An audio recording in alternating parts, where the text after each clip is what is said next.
बिस्मिल्लाहिर्रहमानिर्रहीम। अस्सलामु अलैकुम वरहमतुल्लाहि वबरकातुहू। आबिद राजा चैनल की तरफ से आज मैं अपने दोस्तों को रसूलुल्लाह सल्लल्लाहु अलैहि वआलिहि वसल्लम का एक बहुत ही प्यारा फरमान बताऊंगा। उससे पहले मैं अपने तमाम दोस्तों से गुजारिश करूंगा कि इस वीडियो को आपने आगे ज़रूर शेयर करना है। तो शुरू करते हैं। बिस्मिल्लाहिर्रहमानिर्रहीम। एक आदमी वुज़ू करके नबी अकरम सल्लल्लाहु अलैहि वआलिहि वसल्लम के पास आया और इसने नाखन की मिकदार खुश जगह छोड़ दी थी जहां पानी नहीं पहुंचा था। तो नबी अकरम सल्लल्लाहु अलैहि वआलिहि वसल्लम ने इससे फरमाया, जाओ दोबारा अच्छी तरह वुज़ू करो। इब्न माजा में है। फिर सुन लें, एक आदमी वुज़ू करके नबी अकरम सल्लल्लाहु अलैहि वआलिहि वसल्लम के पास आया और इसने नाखन की मिकदार खुश्क जगह छोड़ दी जहां पानी नहीं पहुंचा था।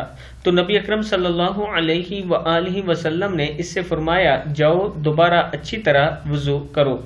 तो दोस्तों, जब वुज़ू कर रहे हो तो अच्छी तरह देख लिया करें कि जो वुज़ू का हिस्सा है, जो जिस्म के जिन हिस्सों को धोने का हुक्म है, वो सही तरह गीले हुए हैं, सही तरह धुले हैं या नहीं। अस्सलामु अलैकुम वरहमतुल्लाहि वबरकातुहू।